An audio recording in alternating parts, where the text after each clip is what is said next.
শুভ শুভ শুভ দিন। আজ মিহিকার অন্নপ্রাশনের দিন। আমাদের ছোট্ট আদুরে মিহিবুড়ির অন্নপ্রাশনটা শুরু হয়েছিল ঠিক সকালে তার ফটোশুট দিয়ে। আর ফটোশুট করতে গিয়ে তার অবস্থা দেখেন, বেচারি তখনও বসতে শিখেনি, এই পড়ে গেল, একদমই পড়ে যাচ্ছিল একটু পরপরই। আমরা সেটা নিয়ে খুব মজা করছিলাম। মিহিকার ফটো সেশন শেষ হওয়ার পরে আমরা খুব তাড়াহুড়ো করে রেডি হয়ে বের হয়ে যাচ্ছি জল ভরতে যাওয়ার জন্য, কারণ আমরা অলরেডি অনেক দেরি করে ফেলেছিলাম।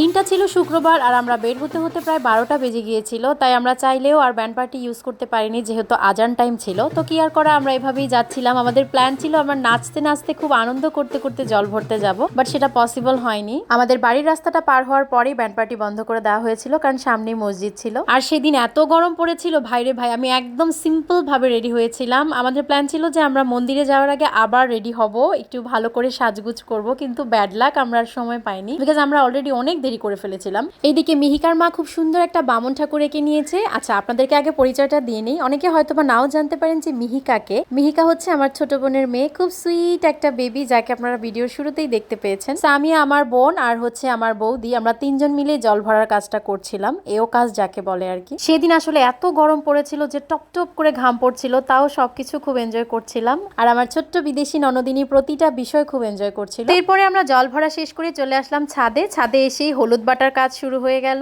কারণ একটু পরে এই হলুদ দিয়েই আমাদের ছোট্ট মিহিবুড়ি হলুদ স্নান করবে। তাই মিহিকার মাসি পিসিরা মিলে খুব তাড়াতাড়ি হলুদ বাটার কাজ শেষ করলো। এরপরে আমরা চলে গেলাম মিহিকাকে স্নান করানোর জন্য। আর এই ছিল মিহিকার অন্নপ্রাশনের স্টেজ। খুব সুন্দর সিম্পল ভাবে স্টেজটা সাজানো হয়েছিল, আমার খুব ভালো লেগেছে। এরপরে আমরা সবাই চলে গেলাম মিহিকাকে স্নান করানোর জন্য। এই যে মিহিবুড়ি চলে এসেছে, সে খুবই এক্সাইটেড, এত এনজয় করছিল বাচ্চাটা, সবকিছু খুব ভালো লাগছিল দেখে, কোনো কান্নাকাটি নাই, হাসি মুখে যেন সবকিছু করছিল। এই দেখেন তার স্নানের জল রেডি করা হচ্ছে আর সে এত এক্সাইটেড, মানে পারছে না, ঝাঁপিয়ে নেমে যায় বাথটাবের মধ্যে। তো এরপর একে একে মিহিকার ঠাকুমা, দিদা, মামি, মাসিরা সবাই মিহিকাকে হলুদ দিচ্ছিল। আমাদেরকে মন্দিরে যেতে হবে বলে আমরা সবকিছু একটু তাড়াহুড়োই করছিলাম।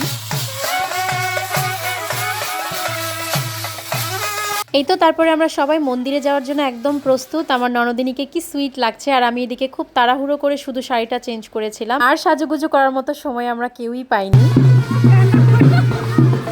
এইদিকে এই রোদের মধ্যে আমরা সবাই নাচানাচি করতে করতে, খুব এনজয় করতে করতে মন্দিরে যাচ্ছিলাম। গরমটা আসলে একটু বেশিই পড়েছিল সেদিন।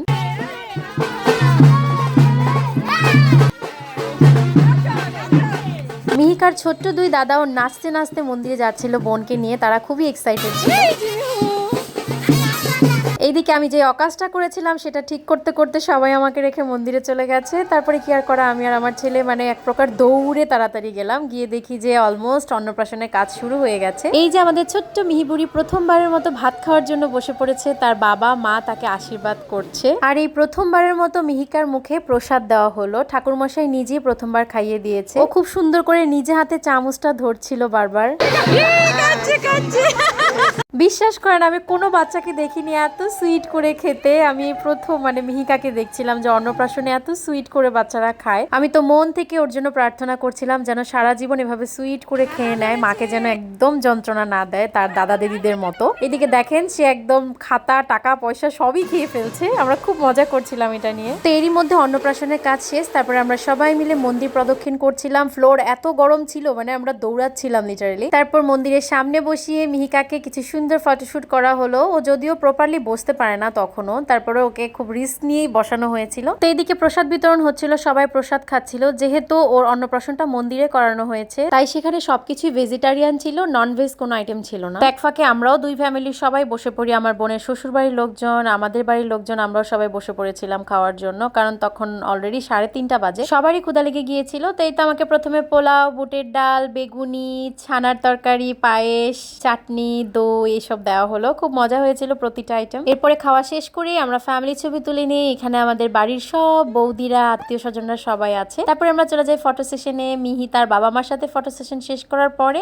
মাসি মনির কোলে এসেছিল। তারপর আমরা মন্দির থেকে বাসায় চলে আসি, কারণ বাসায় আমাদের কিছু নিয়ম তখনও বাকি ছিল।